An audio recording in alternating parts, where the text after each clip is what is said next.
Hey, what's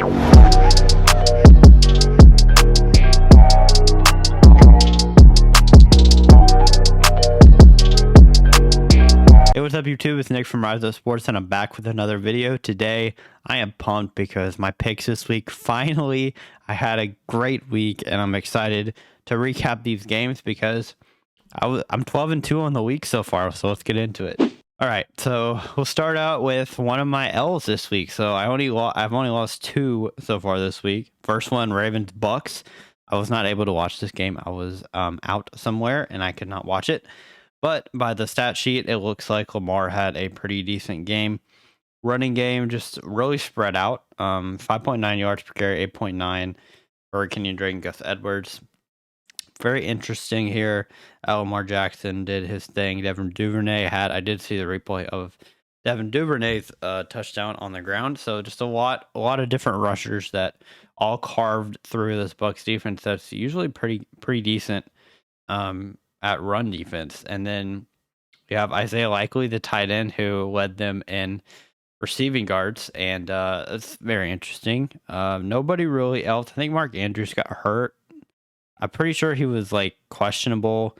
And then he played and then he was out for the game. So he only had three catches. That would have been more. Rashawn Bateman he got hurt and did not have a single catch. What did the Bucs do? So the Bucs, Brady, efficient, but like not really. 18 incompletions is not great. Threw the ball 44 times. I mean, it's the same thing every week with the Bucs. They just can't run the ball.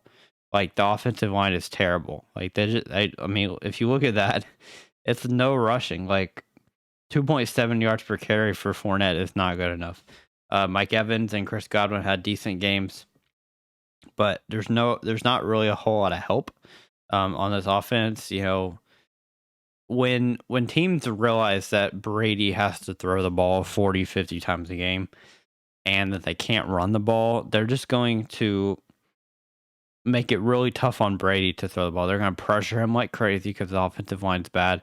Brady's not going to have a ton of time to throw. He's going to have to dump it short routes. And then if their defense can't play, like their defense did not play very well, it's going to be tough to win games. So that was interesting.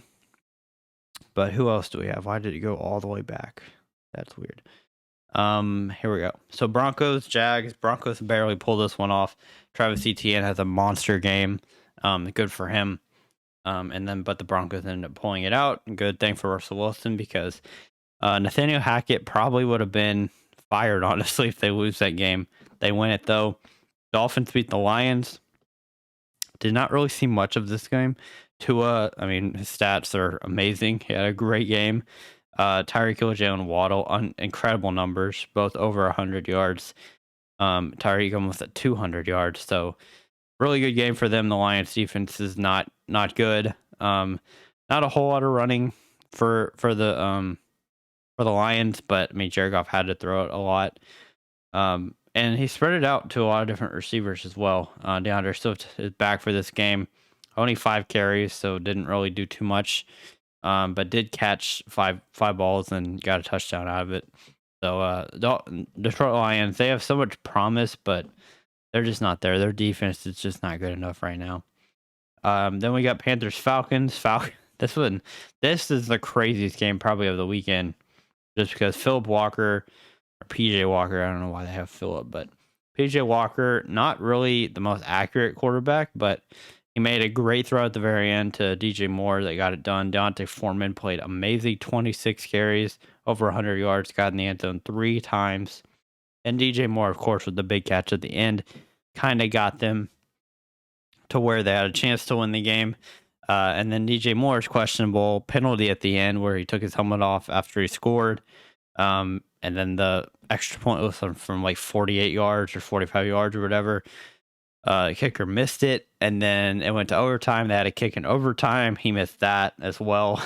And the Falcons just kind of played just a game well. I mean, nobody played amazing. Kyle Pitts had a good game finally.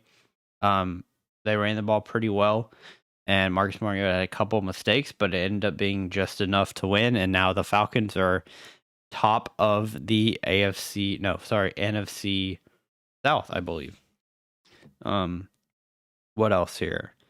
Cardinals, Vikings just got it done. Justin Jefferson, Dalvin Cook, Alexander Madison had a good game too. It's really kind of what I predicted. Kyler's a good quarterback, and DeAndre Hopkins is obviously amazing, but not a whole lot of help. James Conner hurt does not help anything out. Just a tough game for kind of everybody involved for the Cardinals. Just not enough help. I mean, Rondo Moore, as great as he is, I think, and as good as DeAndre Hopkins is, with Kyler Murray, you're kind of limited. Like, if the Vikings can get to the quarterback, then Kyler has to run for his life. And it's kind of like Russell Wilson in Seattle, where he had to just run for his life a lot. Cowboys, Bears, kind of an obvious pick here, I think. Bears had a great game on Monday Night Football, but then they have to turn around and play the Cowboys defense, and Justin Fields did not have a good day. He really threw the ball pretty well, but it just wasn't enough. The Cowboys offense just kind of took over. But Fields did not throw an interception. They ran the ball decent, actually. So maybe I shouldn't say that they had a bad game. It looks like they played pretty well, but Tony Pollard, I think he's going to take over this backfield. It's crazy for me to say that, but Tony Pollard, 14 carries, over 100 yards, 3 touchdowns. Maybe Cowboys are better without Zeke. I don't know. It's interesting. I think it's definitely good for them, even if Tony Pollard might be better for them to have both. I think Zeke is more of a power guy, and that's going to be necessary. Raiders got shut out for the first time in 15 years, I think. The Saints 24-0 over them. I mean, just I don't know what to tell you. The Raiders are one of those teams that it depends on the week how they're going to play. I mean, no Darren Waller, but Devontae Adams was there. You got Josh Jacobs still, Derek Carr. It was just kind of a weird game. But the Saints, Alvin Kamara had his best game by far of the season. 3 touchdowns. He's back, it looks like. But not much else to say about that. Steelers, Eagles. I hated that. Hated it. Hated to watch it, but Eagles just a way better team. That's what it comes down to. Kenny Pickett is struggling. He shows flashes, but then it's just when you don't have the offensive coordinator that you need to, in my opinion, and you don't have the coach that knows how to coach offense very well, that's kind of what it comes down to. I've mentioned it on my video last time that, I mean, when Ben was there, Ben was just a lot more talented, knew what he was doing. He was a veteran, and kind of when you have a quarterback that's a rookie and inexperienced, I guess I should say, it's going to be rough. So, I mean, the Eagles just dominated the Steelers, kind of like what I thought would happen. Patriots, Jets. Bill Belichick gets another win against the Jets. Zach Wilson just very turnover prone. I mean, it's not really all his fault sometimes, just because the Jets, they're struggling. They have had some injuries this year, and it's not really all of Zach Wilson's fault, but obviously Bill Belichick knows how to coach. Mac Jones, I think, put those rumors about Bailey Zappi starting to rest. He played decent enough to get the job done. Ramondre Stevenson had a great game. Jacoby Myers a good game as well. Yeah, not really a whole lot to mention there. I mean, yeah, you see Zach Wilson throwing a ton. No running game. Just like a lot of these teams this week had just no running game. Titans, Texans. I mean, what do you expect? Derrick Henry runs all over the Texans, and not much has changed. Had over 200 rushing yards. And yeah, that's kind of all you need to know. The Titans, you can tell, Malik Willis just couldn't really throw the ball very much. Threw the ball literally 10 times. It's you see 6 for 10 for 55 yards. That's all he threw. And let Derrick Henry run the ball 32 times. They ran the ball 45 times in total, compared to just 10 throws. But the Texans just couldn't do anything about it. I mean, Davis Mills, you got to move off of him. He's just not the answer. I don't think he just can't do much. Dameon Pierce had his worst game of his career, probably. I mean, as being a starter, I guess I should say. Brandon Cooks, it's hard. It's hard when you have a team like the Texans just with no help, really. It's tough. Seahawks, Giants, my other loss of the week. I predicted the Giants to win. came out a little flat. Daniel Jones, 176 yards passing. Saquon had an okay game. Not really, honestly. 2.6 yards per carry, got in the end zone. But I guess when I look at how good a player is, I think of fantasy football. But that's not a good game. And yeah, Darius Slayton, kind of the only receiver there. Wando Robinson had a bad game. But really, it was Geno Smith just being very efficient and effective. Lockett, Metcalf had pretty good games, but surprising. It was very surprising. It's surprising that the Seahawks are 5-3. Not expected. Did not expect them to be that. Commanders, Colts. Another interesting one. Sam Ehlinger, obviously his first NFL start. Threw the ball pretty effectively, but it just he didn't throw it for as many yards as he needed to. Only 200 yards through the air. Just kind of a struggle on offense to get first downs, and I think that's probably what it comes down to. Taylor Heineke again is 2-0 now as a starter since Carson Wentz went down. But no running game here at all either. Like they ran the ball a lot with a lot of different players, but just not very effectively. And Terry McLaurin had a good game, and just were able to escape, I think is the best way to say it for that game. Then the final two here, 49ers, Rams, probably my most proud pick because I went, and I'm like, it might be bold, but I'm going to take the 49ers here. I think they'll have a great game and they'll beat the Rams. And I think I think the Rams might have been favored, and I took the 49ers and the points because I really like them in this game. Christian McCaffrey, first player since 2005 to have a passing, a running, and a receiving touchdown. You see his one passing touchdown here. He also had a rushing touchdown, averaged 5 per carry, and 8 catches in this one. So Christian McCaffrey, big game. Used him very effectively. No Depot, no problem. Brandon Ayuk played really well as well.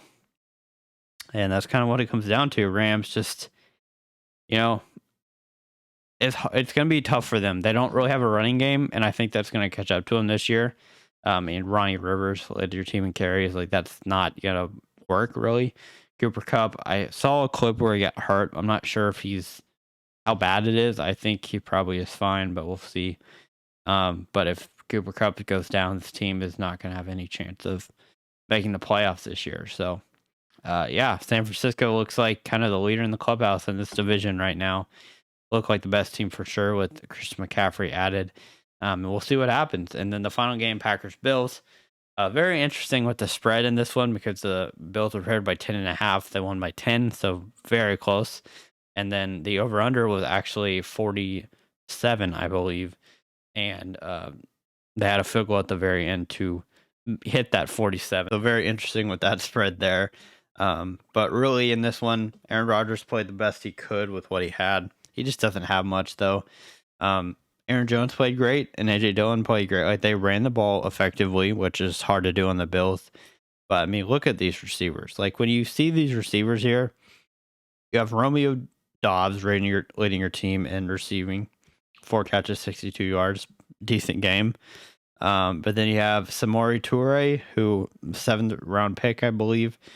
Robert Tunney and Amari Rodgers. Like, it's just the receivers. Like, Sammy Watkins has 1 catch. He's probably your veteran receiver. Alan Lazard did not play. When you're throwing to these guys, like, that is not a recipe for success. Like, I'm just saying, like, that's not going to get it done in any shape or form. And that's the tough part. Aaron Rodgers just doesn't have players to throw to.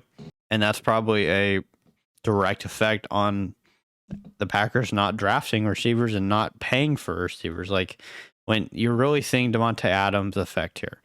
Like, you're really seeing how much he was valued by the Packers.